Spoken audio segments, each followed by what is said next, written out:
Vamos lá. Então, está aberta aí a sessão de avaliação do trabalho de Maria Laura Oliveira Silva, trabalho que ela submete como requisito para colação de grau, para aprovação, né, na graduação em Direito da Católica. Eu quero agradecer bastante, muito, sinceramente, a Ricardo e a Wanda, por estar aí na companhia da gente, dois colegas brilhantes. Ricardo, que eu já tenho um contato mais próximo, né, Ricardo, e Wander também. Bom, Wander só não tenho tão próximo, mas claro que a gente está sempre, eu estou sempre em contato, vendo a trajetória dele aí brilhante também. E cumprimentar a Maria Laura também,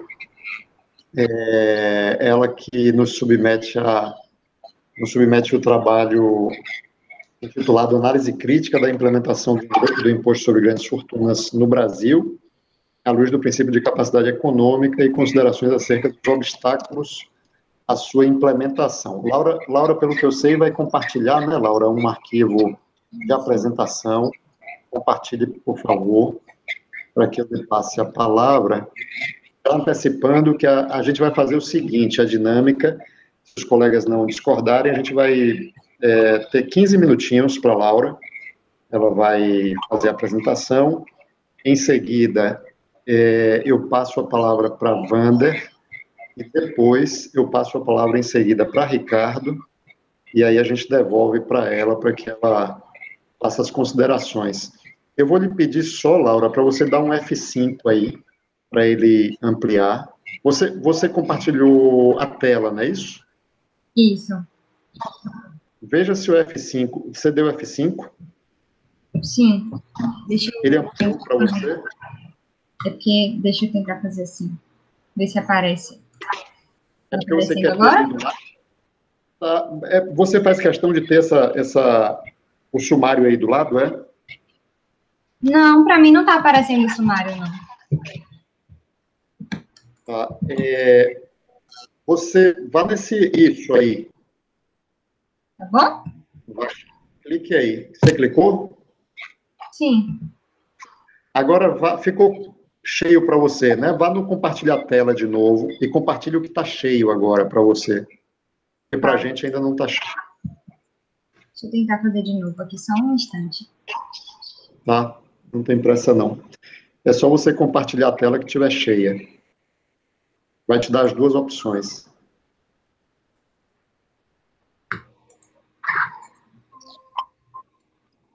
Não foi não, mas tudo bem. Não tem grilo, não. Agora foi. Foi. Então, como eu tinha dito, você vai ter 15 minutos. Fique à vontade. A palavra, a partir desse momento, é sua. Boa tarde a todos. Primeiramente, agradecer a presença, né, de todos, agradecer a disponibilidade. Meu nome é Maria Laura Oliveira Silva e hoje eu vou apresentar o meu trabalho de conclusão de curso, falar sobre a análise crítica da implementação do Imposto sobre Grandes Fortunas no Brasil, à luz do princípio da capacidade econômica e considerações acerca dos obstáculos à sua implementação. Introduzindo o trabalho, ele se perfaz sobre o Imposto sobre Grandes Fortunas, a possibilidade da sua instituição e o IGF como um instrumento de justiça tributária. Os objetivos, o geral, analisar os fundamentos para a implementação da tributação sobre as grandes fortunas e, a partir disso, aplicar a justiça fiscal, e os específicos são explanar a desigualdade socioeconômica no Brasil, eleger maneiras para combatê-la, analisar o princípio da capacidade contributiva e avaliar a tributação como critério de justiça fiscal, em especial o imposto sobre grandes fortunas. A justificativa para esse trabalho se encontra na desigualdade socioeconômica, que é um fator crescente no país. Com isso, se faz necessário aprofundar o estudo sobre meios que possibilitem a sua diminuição, avaliando a implementação do imposto sobre grandes fortunas como um elemento engajador da equidade fiscal. A metodologia utilizada é qualitativa, exploratória, bibliográfica e de levantamento de dados. E a minha pergunta norteadora se faz: diante de uma sociedade desigual, qual o papel da reforma tributária no Brasil, com base no princípio da capacidade econômica, tendo em vista o papel da tributação sobre as grandes fortunas? Inicialmente, antes de falar especificamente sobre o IGF, é necessário que adentre sobre contexto social em que nós nos encontramos hoje. O Brasil ele é considerado mundialmente como um país de economia de porte médio, que não pode ser considerado como desenvolvido, tendo em vista o nível de desigualdade que se encontra.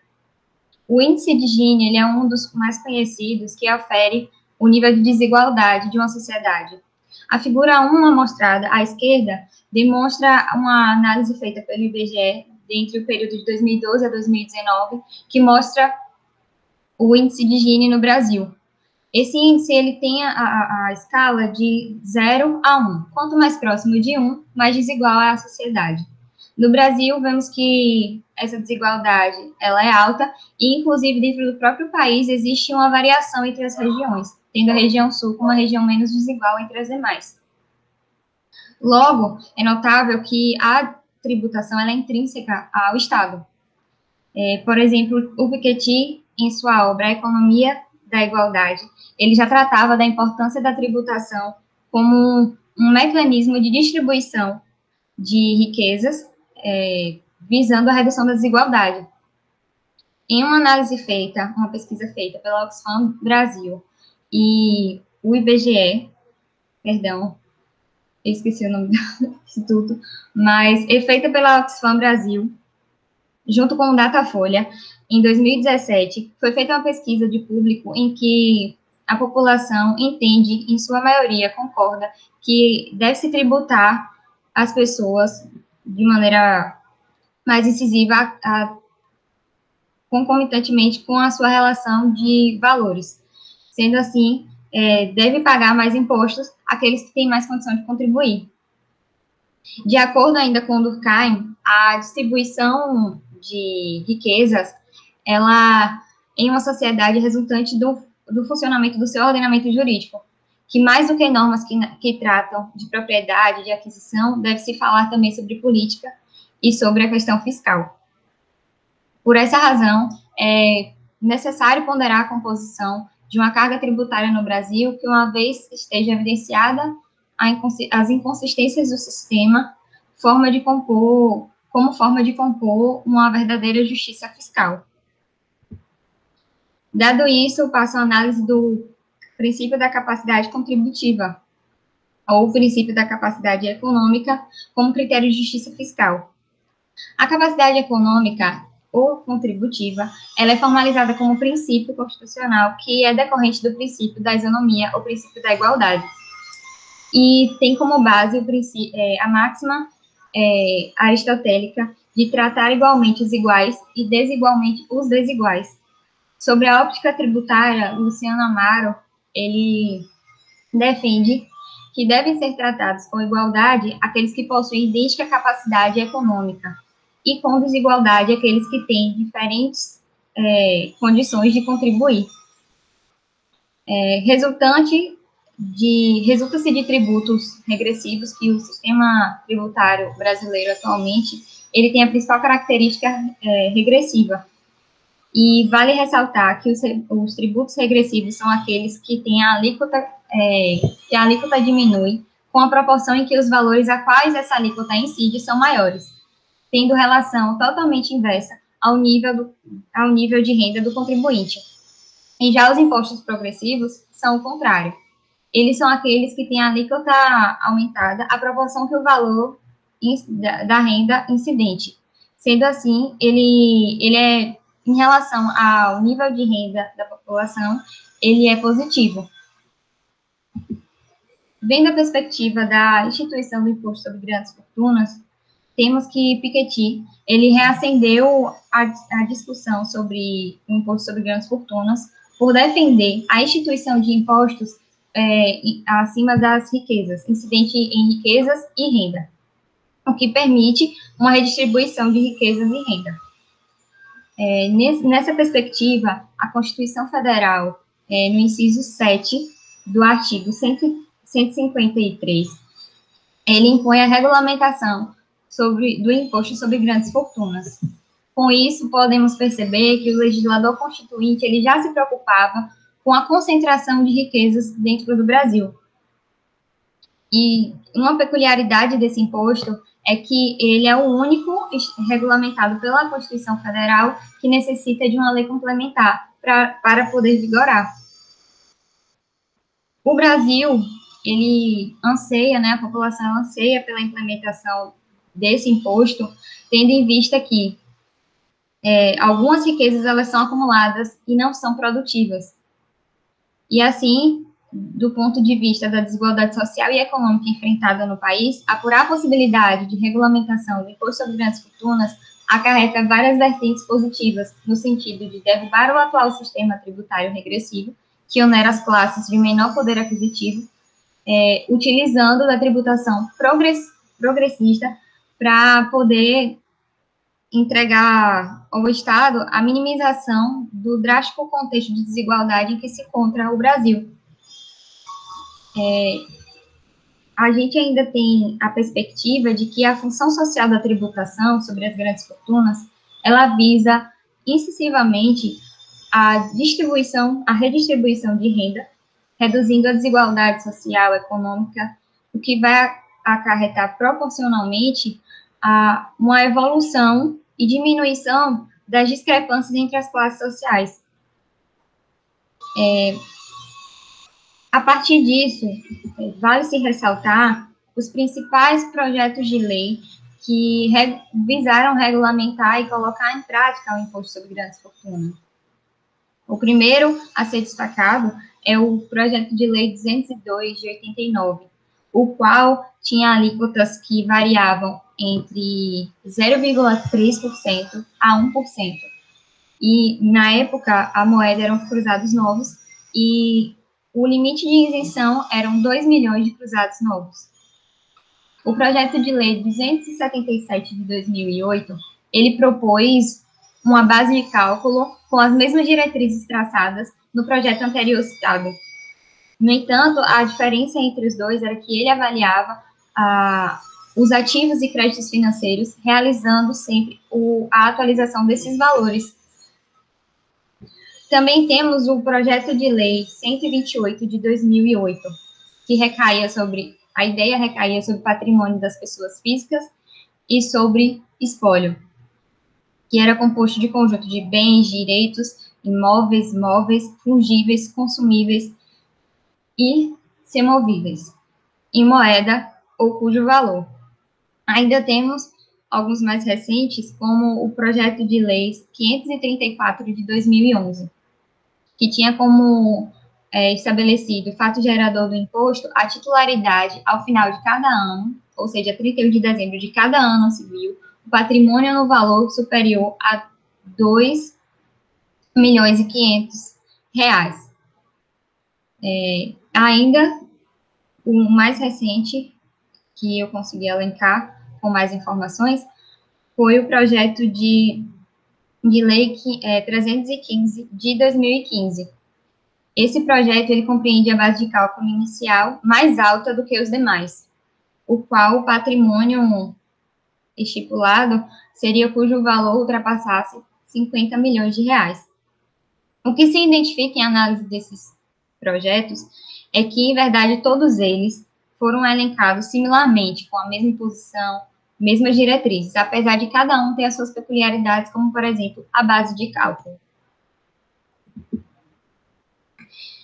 Embora exista uma forte e intensiva pressão política da população acerca da implementação de um imposto que regulamente as grandes fortunas, que incida sobre grandes fortunas, também é verdade que existem dificuldades, existem obstáculos a serem ultrapassados para que possa realmente haver a implementação desse imposto no país. Os principais são o que seria uma grande fortuna? Qual o conceito de grande fortuna? É um conceito muito amplo. Então, a dificuldade de delimitá-lo é um dos fatores que são apontados como impeditivos. Outra forma seria a forma de lançamento desse tributo, tendo em vista que seria necessária a declaração do contribuinte. E como na prática já existem vários acontecimentos do crime de sonegação fiscal, esse seria um outro motivo impeditivo. Outra justificativa dada pelos opositores é o fato de vários países que já implementaram impostos similares ao que se entende sobre o imposto sobre grandes fortunas terem revogado esse imposto. Mais um dos fatores é a dupla tributação, a bitributação, que seria o fato de o imposto sobre grandes fortunas ele poderia recair sobre bens e valores que já são objetos de tributação direta. Um exemplo do imposto de renda. E a última e das mais polêmicos pontos é a fuga de capitais e a evasão fiscal. Acredita-se nesse ponto que os grandes investidores do Brasil, eles iriam literalmente à fuga para lugares, para países, para sociedades em que a tributação fosse menor.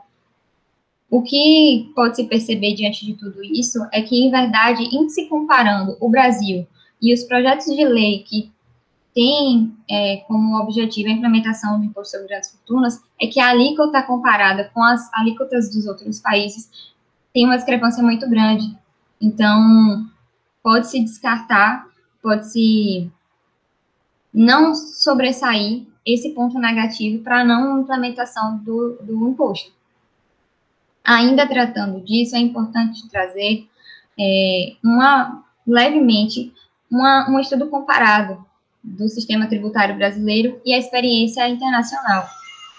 É importante destacar que um sistema tributário ele não deve ser instituído tão somente com finalidade de assistir à economia, pois o sistema tributário ele tem capacidade de operar mudanças, inclusive extremamente necessárias, dentro do contexto social, de modo a permitir uma justa distribuição de renda e uma justa distribuição dos tributos.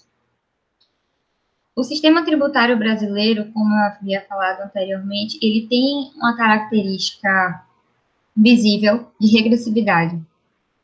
O sistema tributário brasileiro tem quase metade da carga tributária resultada de impostos sobre consumo e sobre consumo de bens e serviços. A incidência é generalizada no consumo de bens e serviços por não haver diferença de níveis de poder aquisitivo nessa incidência. E menos de 7%, salvo engano, advém de transações financeiras e propriedade, que é um número muito abaixo. Um estudo realizado pelo Evilásio Salvador, em 2016, ele percebeu, em análise do período compreendido, salvo engano, de 2007 a 2013, a distribuição de rendimentos conforme o regime de tributação.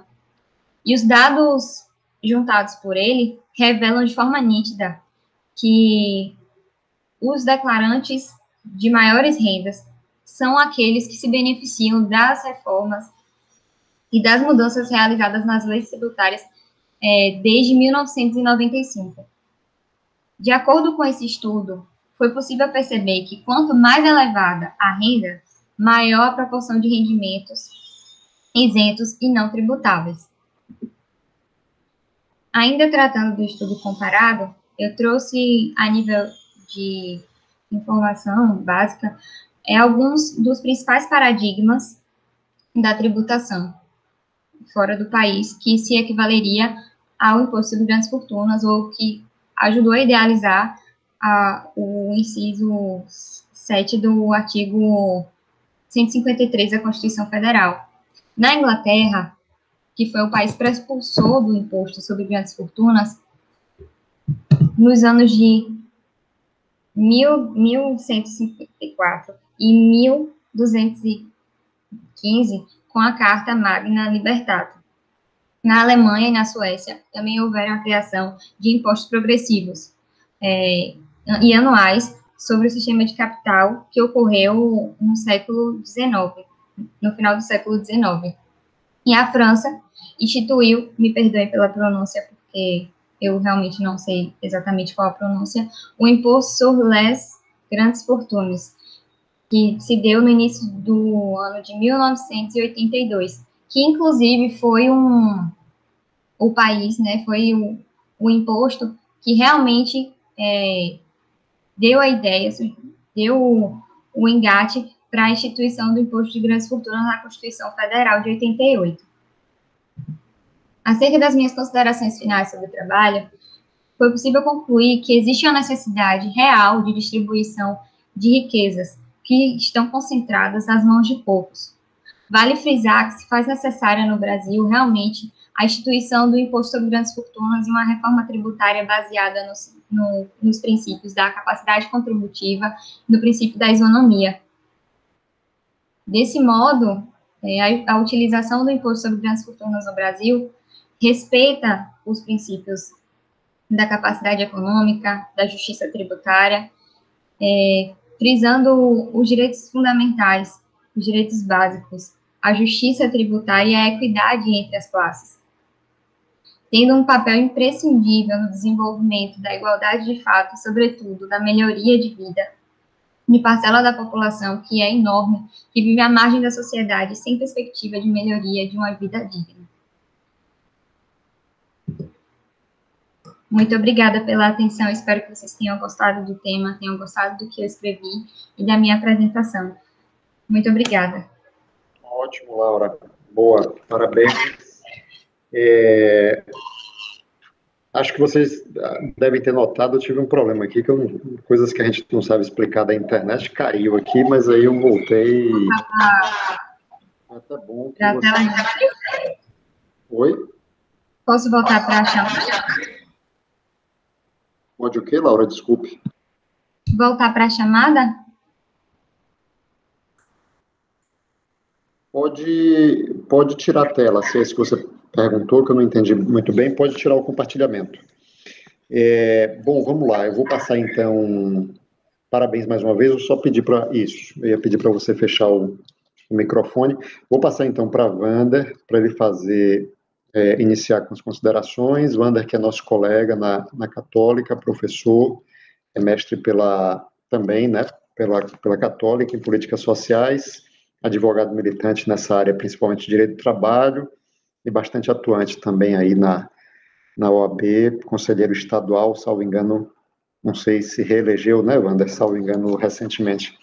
Meu caro, fique absolutamente à vontade, é um grande prazer estar participando com você, é a primeira vez, né, que a gente participa numa banca, seja muito bem-vindo e, mais uma vez, obrigado por ter aceito. A palavra é sua. Mestre, eu que agradeço, é uma satisfação estar aqui hoje com você, né, que é uma grande referência para todos nós, né, não só na Universidade Católica, mas para muito além da universidade. O meu querido amigo Ricardo também, com Maria Laura. Hoje aqui eu estou como um espectador, né, desse tema, que eu sou um curioso. Já vejo, viu, Laura, você como uma candidata do mestrado em Políticas Sociais, porque o seu tema tem a cara desse mestrado, você já está com o orientador aí meio caminho andado, que é um grande orientador, seu trabalho não poderia ser diferente, considerando que o professor André Portela foi seu orientador nesse tema. Seu trabalho, assim, eu achei muito bacana. Primeiro, porque as suas referências bibliográficas, você passa de Adam Smith, né, de 1776, a Piketty. Né? Então, você traz aí todo esse arcabouço, você fez uma análise dos projetos de lei que tratam desse tema. No seu capítulo 5º, eu acho que ficou muito legal. Eu ia justamente lhe provocar com essa questão da fuga de capitais, que é o tema mais... Quando você traz esse tema de taxar grandes fortunas ou lucros e dividendos, né, que são discussões que estão na mesma órbita, existe sempre um discurso pronto, que é o discurso do mercado, que é justamente isso. Mas, olha, vai ter fuga de capital. Né? E aí você trouxe, mostrando que os países de capitalismo central já têm esse imposto e que essa fuga de capital não aconteceu nessa proporção que foi dita. Né? E tem uma questão muito curiosa, que é o seguinte, Laura, isso não caberia no seu trabalho agora. Para mim, o seu trabalho está muito redondo, está muito dentro do que se espera, aliás, para além do que se espera na graduação. Acho que foi muito completo o seu trabalho. Mas, assim, se eu puder lhe dar algum tipo de dica para um futuro, para você continuar com a pesquisa, é tratar desse tema da fuga de capitais, que não é objeto do seu trabalho, e discutir essa questão. Porque, por exemplo, o Brasil tem um mercado consumidor enorme. Então, nós temos outros mecanismos, talvez, de políticas sociais, de políticas públicas, que para a gente poder enfrentar, inclusive, essa tal fuga de capital aí, né? Do tipo, não sei, olha, você não vai investir aqui, não, tá bom, você também não vai ter acesso ao meu mercado consumidor. Então, é só uma questão, né? Eu acho que esse ponto é um ponto hoje que vai ser muito discutido. Está no debate, inclusive, das políticas sociais. O imposto de grandes fortunas, a tributação de lucros e dividendos, está na nossa órbita, principalmente no momento, né, de deficiência, de uma queda de arrecadação, né, por conta do próprio momento econômico. E eu achei assim muito legal. Deixa eu ver se tem mais alguma coisa que eu anotei. Eu só vou realmente pedir para você tratar, assim, eu não ia fazer pergunta não, mas o que é que você acha desse ponto da fuga de capitais? Que, para mim, é um ponto central, que é sempre o grande argumento que se traz contra o imposto de grandes fortunas. O que é que você acha desse, considerando tudo que você leu, o que é que você acha desse argumento da fuga de capitais? Não precisa se apegar, é só o que você acha mesmo, o que é que você pensa sobre isso? Sobre a fuga de capitais. Valeu. Posso falar? Não sei se o André prefere ao final. Eu agradeço mais uma vez, viu, pelo convite, estou sempre à disposição, e é uma honra estar com o mestre André Portela, com o Ricardo. Quando eu for para o doutorado, eu vou me ousar a estudar mais essa área, viu, mestre? Aí, políticas sociais, porque a interseção é muito grande. Não tem como você pensar em políticas públicas se você não pensar em orçamento, né? Se você não conhecer a parte orçamentária, a parte financeira, não tem como, né? Senão você fica só no mundo da fantasia. Mas parabéns mais uma vez. Boa, Wander. Boa. O prazer é meu. E vai ser muito bom se você se juntar aí, vai ser ótimo. Acho que vai enriquecer mais ainda a discussão. Obrigado. Laura, eu vou lhe pedir para você aguardar só um pouquinho, considere aí, registre, e daqui a pouco eu lhe passo a palavra, e aí você responde em bloco. Eu vou passar para Ricardo, que é um amigo já de longa data, mestre em políticas sociais também, aí pela Católica, doutorando também pelo mesmo programa, é uma pessoa que conhece bastante também o tema e advoga na área. Ricardo, meu caro, mande brasa aí. Oi, mestre. Laura, parabéns. Primeiro pela coragem de desenvolver o trabalho, né? Eu acho que a gente precisa cada vez mais falar sobre o tema, né? Trazer a temática da tributação, né? Juntamente com a questão cidadã, com a questão de não só a tributação de arrecadação, mas a tributação como instrumento de política pública, de política social, né? E uma das coisas que eu venho escrevendo e trazendo ultimamente é que a tributação ela não tem só o viés individual, né? Que é o olhar do advogado tributarista, né? O olhar do tributarista é o olhar individual, mas a tributação como política mesmo. Então, né, isso aí você marcou no seu trabalho várias e várias vezes e bacana. Suas referências foram bacanas também, né? Gostei muito das referências trazidas. Tanto, né, o Piketty, que é digamos assim, um best-seller, né, a estrela mundial, né, além de Piketty, você veio trazendo outros autores também que corroboram o pensamento. O Raimundo Faoro, que eu fui apresentado por André também ultimamente, e essa semana até vi que teve um prêmio, André, o Raimundo Faoro, né? Eu estou na leitura dele aqui, teve um prêmio Raimundo Faoro, eu fiz, rapaz, ó, É aquela coisa, você ouve o nome do cara uma vez, depois ouve mais 10 nas semanas seguintes, né? Começa a reparar em várias coisas. Eu queria, Laura, num primeiro momento, falar o seguinte, ó, você escolheu fazer uma monografia, né? Então, a primeira coisa é dar uma olhada depois na ABNT, antes de você depositar, né? E aí eu fui aqui olhando o trabalho e anotando algumas coisinhas que tinham no trabalho, por exemplo, a divisão, isso aqui é bobagem, né? É bobagem, mas não descredencia você em sua nota em nada, então não se preocupe, é mesmo para depositar, porque isso fica público. Então, várias vezes eu coloco o meu nome na internet, acho que Wanda já deve ter feito isso também, você coloca no Google, entre aspas, e aí aparece uma citação nossa de um trabalho que alguém pesquisou na Católica de um aluno nosso. Então, você vai estar como é que se diz, publicado na Católica. Qualquer pessoa que jogar no Google acadêmico vai achar o trabalho de Maria Laura, beleza? Então, assim, é bom que fique bonitinho. Né? Então, por exemplo, os capítulos, você não deu quebra de página.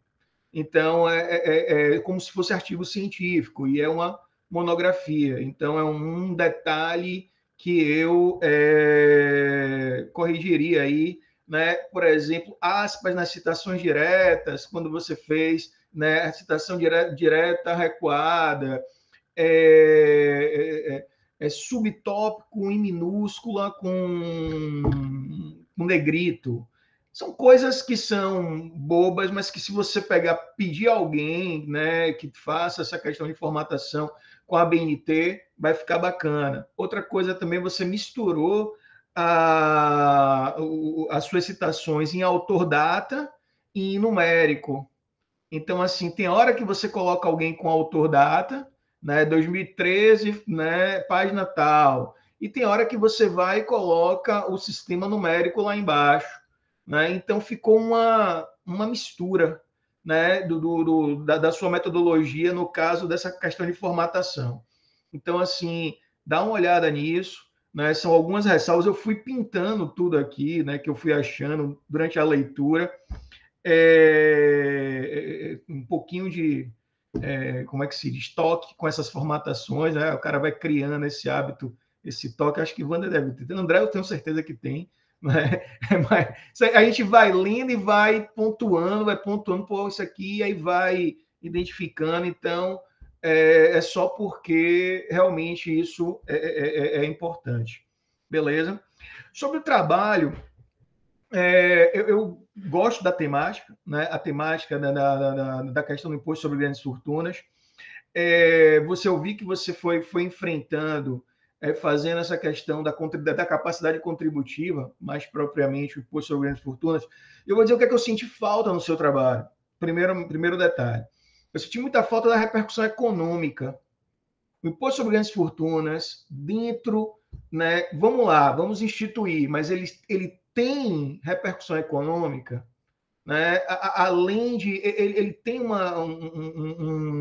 digamos, eu vou instituir ele, mas vamos lá, ele vai trazer retorno? Será que ele traz retorno? E aí existe um estudo agora, né, de 2020 da Unafisco, que diz que a arrecadação provável do imposto sobre grandes fortunas é de 58 bilhões ano. Então, é um imposto que tem uma, digamos assim, uma relevância.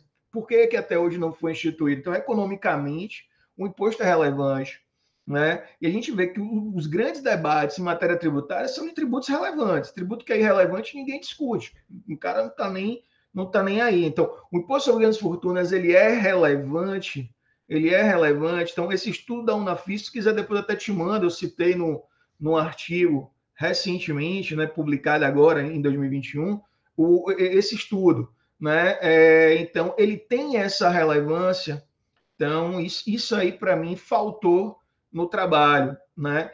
Outra coisa também, quando você citou os projetos de lei, entre os PLs, tem o PL 183 de 2019, que era relatado pelo Major Olímpio que morreu, no ano passado, né, acho que foi no ano passado, foi no início desse ano, né, de Covid. E o Major Olímpio, o projeto dele era muito interessante, porque o fato gerador é interessante. Apesar do Major Olímpio ter morrido, o projeto está estagnado, né, está parado, mas o projeto é um projeto, digamos, lá do... Esqueci o nome do deputado que é o autor. O fato gerador é o patrimônio líquido. E você tem uma gradação dessas alíquotas, alíquota de 0,5, 0,3, 0,5, alíquota de 1% sobre o patrimônio líquido. Então, quem tivesse patrimônio líquido acima de, sei lá, 75 milhões, né, como é que eu posso dizer, que seria tributado, patrimônio acima de 20 seria tributado com 0,3, patrimônios acima de 20 milhões, né, acima de 5 ou 50 milhões e acima de 70 milhões seria tributado com uma alíquota de 1% sobre esse patrimônio líquido. Quando você vai ver quem é que tem no Brasil, as grandes corporações, como Petrobras, como Vale, grandes, né, não é vou pegar aqui né, eu sei que está gravando, né, mas assim, o Orelha Seca, que está ali, que juntou um patrimônio de 1 milhão, 2 milhões, que tem um carro, um apartamento, que vai no barzinho dizer que não vai pagar porque ele tem uma fortuna. Então, né, e isso, popularmente, é interessante até para o cara de classe média entender que não é ele o contribuinte, aquele tributo não é direcionado a ele, não é direcionado a ele. Então, para mim, faltou essa questão da repercussão, essa questão desse PL, né, do relatado pelo finado Major Olímpio, também veio aí. Acho que você tratou bem de alguns temas, vi lá a questão até do doutor Ives Gandra, né, a citação que você trouxe do Ives Gandra, de dizer o que é e o que não é grande fortuna, e que para mim casa diretamente com o que Wanda trouxe, vem cá, a fuga de capital, né? Ao meu ver, é um tributo que eu entendia que ele não podia ser, ele não era viável, porque eu entendia muito fortuna como algo da pessoa física, né? E não como o patrimônio e a gente poder ir para uma pessoa jurídica, né? Então, na minha cabeça ficava muito, a fortuna está muito ligada à pessoa física, que a pessoa física tem pela nomenclatura, mas que dá para ampliar muito mais.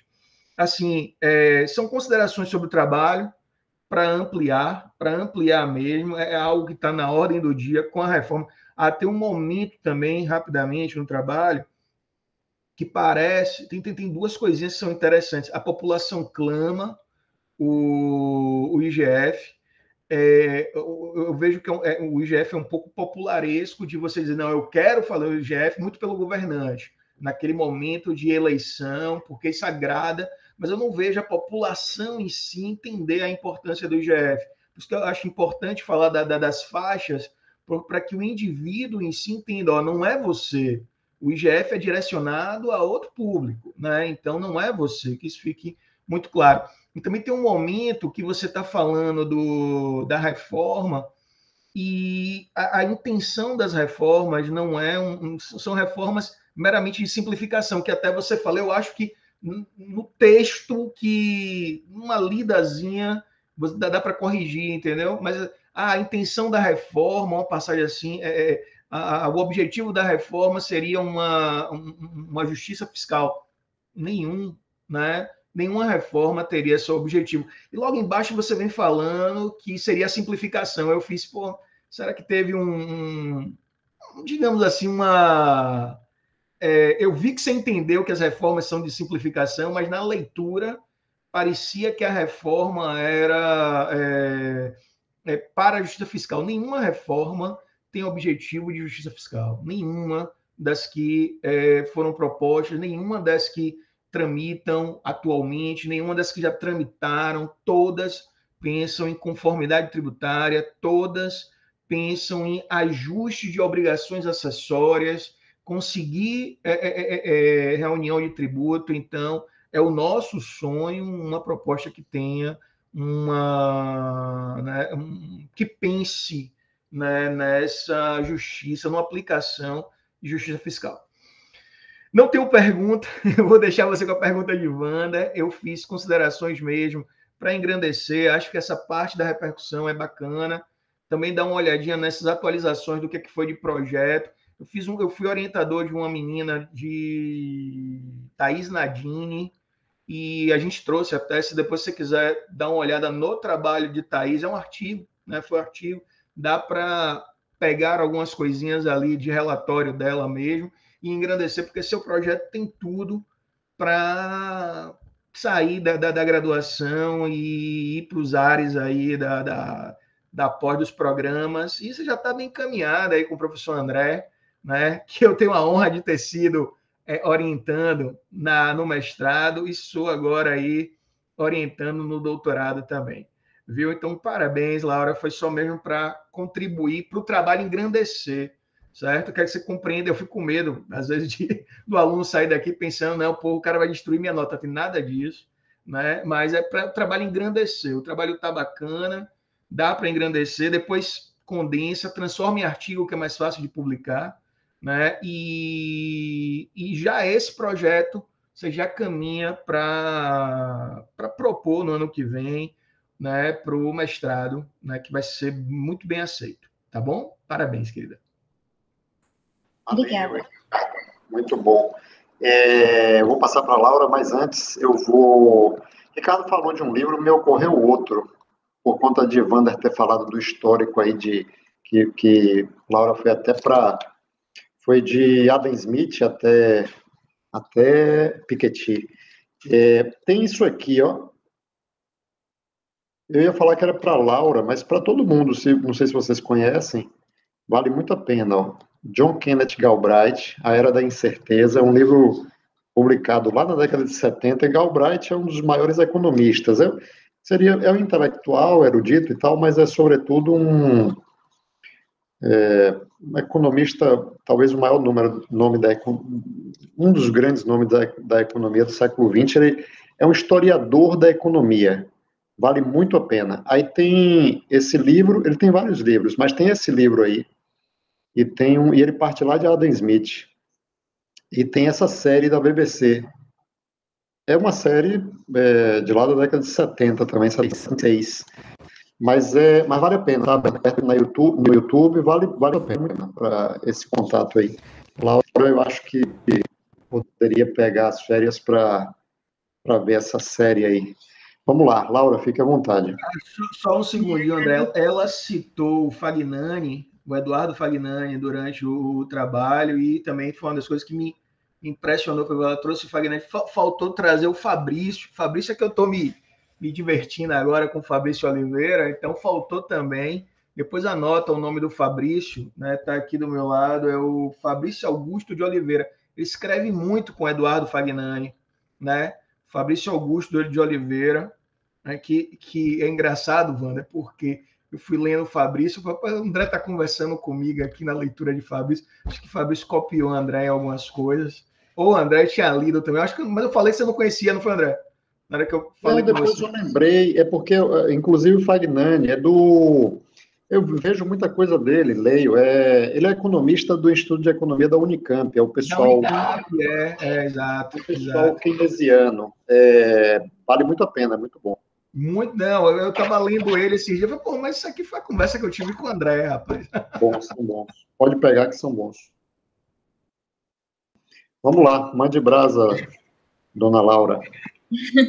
Eu quero agradecer pelas considerações, pela pergunta, né, por terem gostado do meu trabalho, da minha pesquisa. Eu fiz com muita dedicação, porque o que me levou a falar sobre esse tema é justamente, hoje a gente passa por um cenário de pandemia, né, que evidencia toda a desigualdade social incisivamente, mas isso já é um contexto bem antigo, não é algo de agora. A gente vê pelas datas que eu trouxe no trabalho que isso é uma discussão de muito tempo. A desigualdade, ela está presente no Brasil desde o período da colonização, né?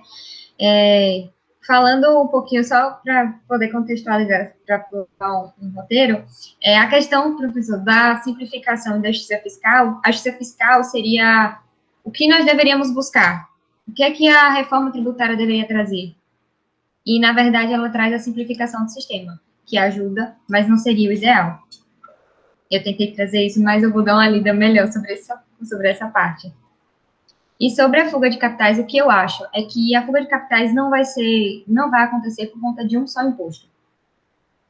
O imposto sobre grandes fortunas, ele vai além do que já foi colocado nesses projetos de lei citados.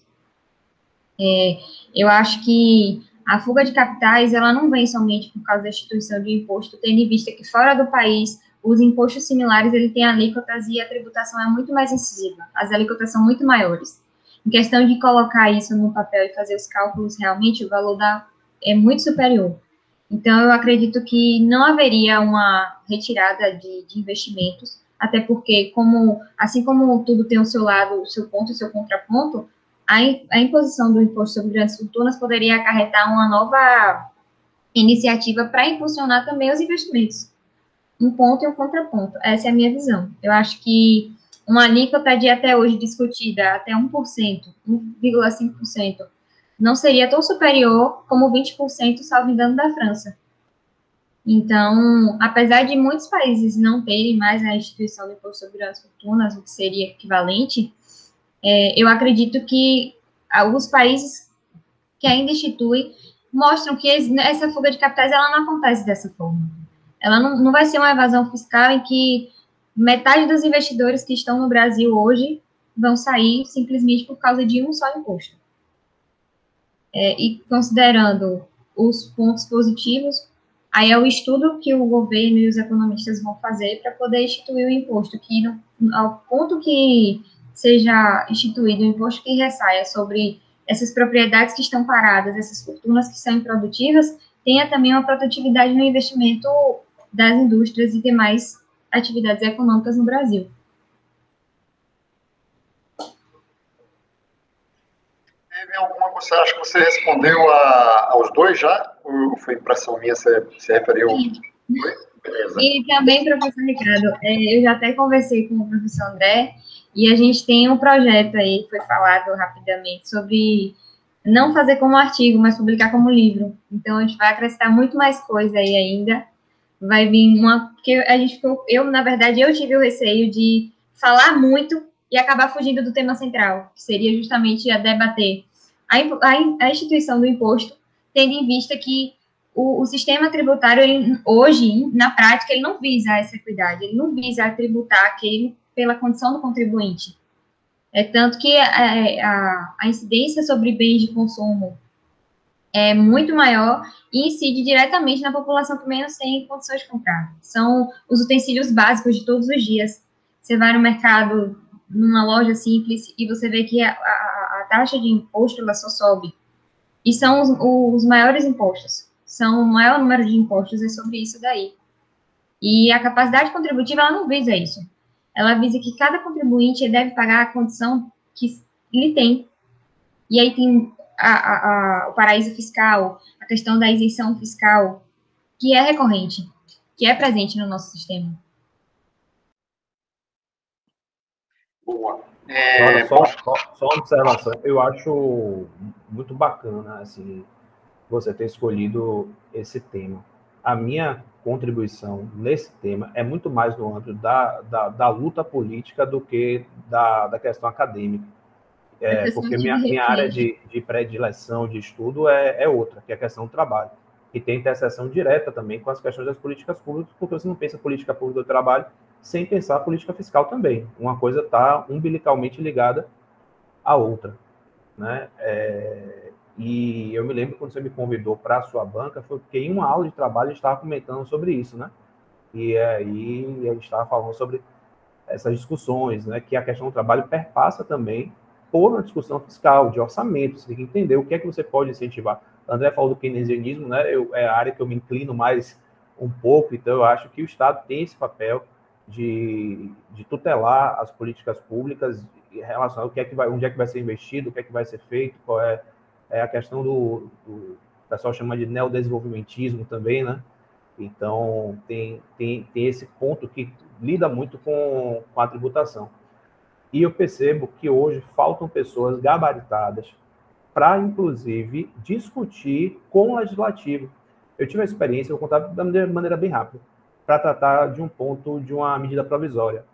Né? E quando você conversa com as pessoas do legislativo, com os legisladores, eles não conseguem alcançar, muitas vezes, esse debate que você travou aqui. Então, as assessorias, muitas vezes, não dão conta deste debate acadêmico. Então, a discussão fica num âmbito muito pobre. E ganha aquele, como a gente diz, né, que tem a unha maior, que vai com o argumento, digamos assim, do poder econômico, enfim, mas o argumento científico, que é muito importante para as políticas sociais, às vezes são um pouco desconsiderados por conveniência e às vezes não, às vezes por desconhecimento mesmo. Então, o seu trabalho é muito importante nesse âmbito, não só o seu, mas todas as pessoas que dedicam a tratar das políticas públicas com esse olhar que você fez interdisciplinar. Né? Eu acho que é o grande barato. O direito, ele não se exaure em si. Então, o seu trabalho, quando você traz outros autores, outras discussões, o que é que isso pode levar, como o Ricardinho falou, né? No âmbito da economia, onde é que isso pode reverberar, enfim, é muito interessante. E a Católica, ela é, no meu entender, aqui pioneira nessa discussão, que ela faz essa interseção. Veja que o professor André é professor do mestrado, né, e do doutorado, e eu e o Ricardo somos egressos, então isso faz com que Ricardo é doutorando agora também. Eu ainda não tive essa coragem, mas vou ter. Mas agora era para estar terminando. Mas amplia muito a discussão. Há 4 anos eu sou doutorando. Amplia muito a discussão quando você cria um olhar para além da mera configuração jurídica, entendeu? Então, aí, parabéns novamente pelo seu trabalho. Não podia ser diferente, né? Com o André e com o seu orientador. Valeu, Wander. Wander conhece Renata Dutra, Wander? Conheço, minha amiga querida. Lançou ontem um livro e eu não pude estar lá. Vou até mandar uma mensagem para ela daqui a pouco. Falei, Renatinha, me perdoe que eu não pude estar no lançamento do seu livro. Primeiro, porque eu achei que ia chover. E segundo, eu estava com o meu pequeno, aí não pude ir. Mas Renatinha é uma querida. Eu fui substituto dela na última. Ah, não sabia. Eu tive com ela ontem lá no lançamento. Você foi convidado, foi pedido direto de Laura aqui, que ela lhe admira, e aí pediu para que você estivesse presente, e está mais do que justificada a sua presença, e vai ser uma oportunidade da gente cada vez mais estreitar os laços, e tem interseção, sim, tem muita interseção. Bom, com relação a Laura, eu queria primeiro falar do trabalho. Eu acho que vocês falaram, um trabalho muito bem estruturado, muito bem escrito, ele atende aquilo que a gente espera para um nível de graduação, não tenho dúvida. As observações acho que vocês já fizeram, enfatizo aí a provocação de Wander, por um lado, e também já foi respondido, e também a de Ricardo, principalmente com relação à análise de dados da realidade, mas também no mesmo sentido de estímulo, a que você se sinta provocada a ver cada vez mais isso, não só de realidade de arrecadação, para ter uma noção mais precisa, como também de realidade social mesmo, humana e tal, ambiental. Isso é bem importante. Por outro lado, com relação ao tema, eu tenho uma série de restrições com relação a esse tema, principalmente pelo fato de que eu acho que ele polui bastante o debate. Eu acho que ele, por um lado, assim, pelo menos a partir do nível de mestrado, eu acho que ele atrapalha mais do que ajuda, porque todo o tema parece que vai ser, toda a questão tributária vai ser salva e todas as mazelas da tributação vão ser resolvidas com o imposto sobre grandes fortunas e tal. Então, nesse sentido, ele atrapalha mais do que ajuda.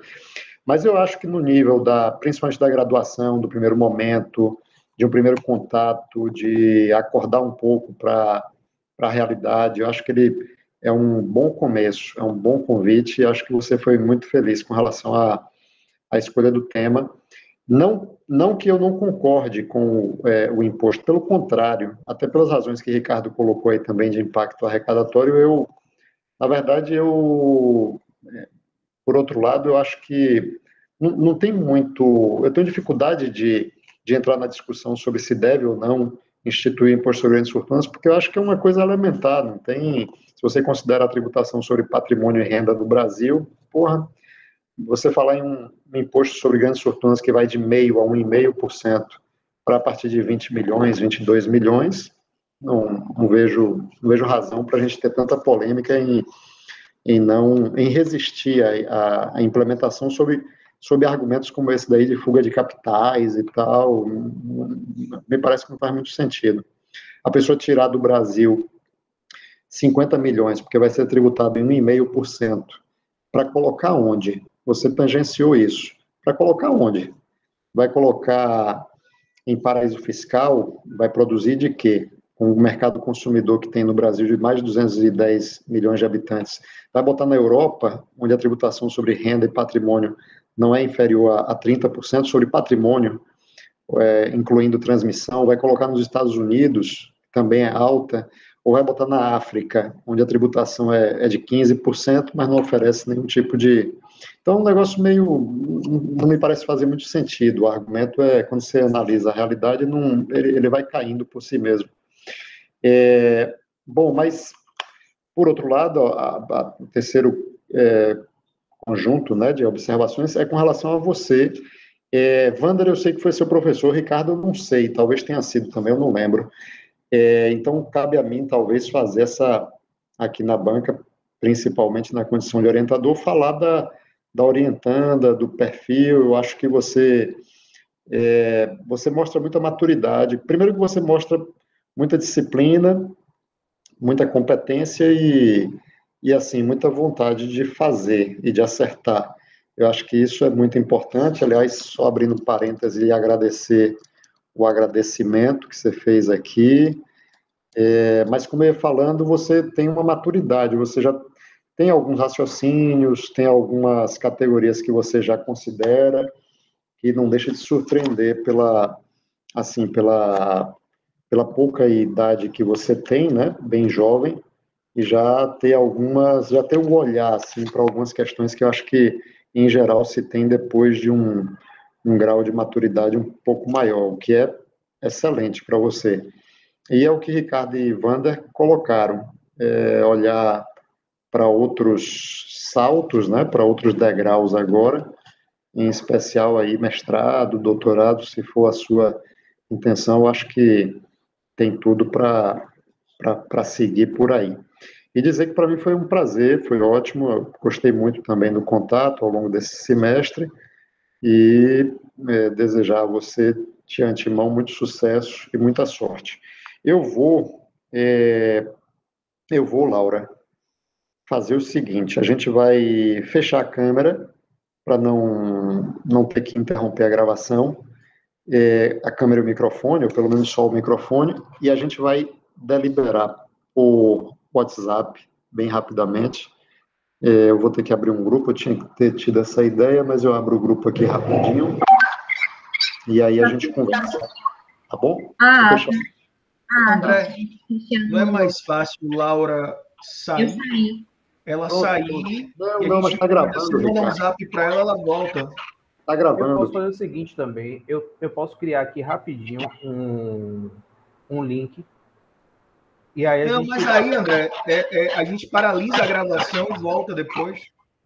Eu interrompo aqui? Vai gerar, não sei se gera 2 links, mas...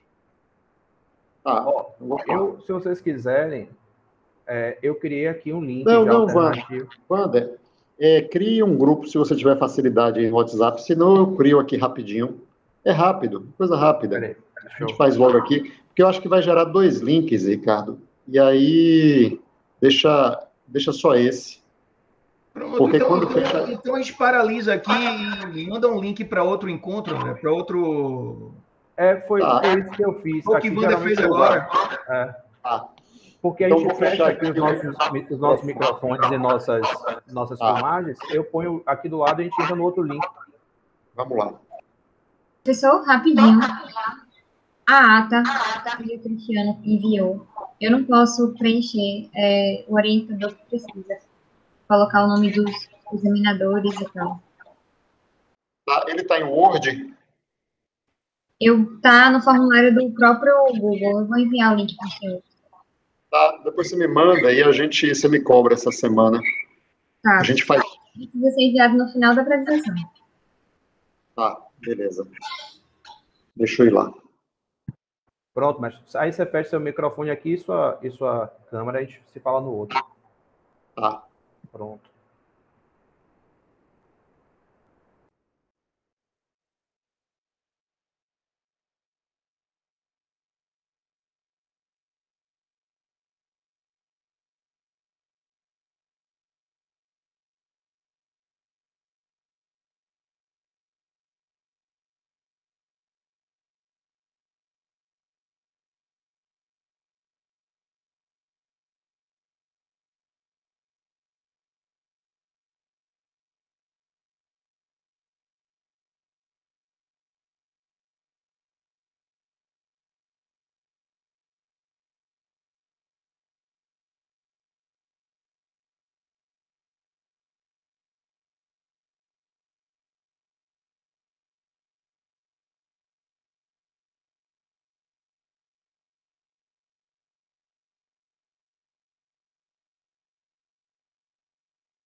Oi, Laura. Estamos de volta. Eu não vou fazer a leitura formal mesmo da ata, não é imprescindível, mas a banca deliberou a unanimidade pela aprovação, com a atribuição da nota 10. Ficaram os professores muito satisfeitos, parabéns parabéns e muito sucesso. A única coisa boa, que bom que você está feliz. A única coisa que a gente pede é que você faça uma revisão formal de ABNT, aquelas coisas todas que foram faladas, de uniformizar a citação, essa coisa toda. E aí eu acho que você tem um prazo institucional, e aí você usa isso, até menos do que isso. Essa semana mesmo você conseguiria, e junto com a ata você já vê como é o depósito, tá bom? Muito sucesso, parabéns, botou para quebrar e jogue duro, continue jogando duro. Suas palavras. Eu quero agradecer mais uma vez o companheirismo do professor André. Foi uma coisa muito inusitada, porque até o primeiro dia de aula a gente tinha para entregar o nome do professor que a gente queria como orientador e eu não sabia como é que eu ia fazer. E aí, a gente tinha aula na sexta, na segunda ele colocou um texto sobre Piketty, e aí eu bateu e eu falei, não, vai ser ele. E graças a Deus a gente conseguiu fazer esse trabalho, tive todo o apoio, todo o suporte que eu precisei sempre, toda a atenção. Quero agradecer grandemente, professor, por isso. Agradeço aos examinadores pela atenção, pelas considerações, que eu vou levar não só para agora, para essa configuração nova do trabalho, mas para todos os outros trabalhos que eu for fazer. E é isso, eu quero agradecer muito. Boa, Laura, ótimo, muito bom. Então, pronto, eu vou lhe pedir só para você mandar depois os documentos, a ata, né?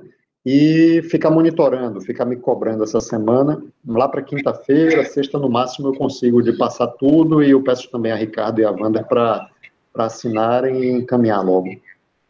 Tá bom? Ricardo e Wander, muito obrigado mais uma vez, foi massa, foi ótimo.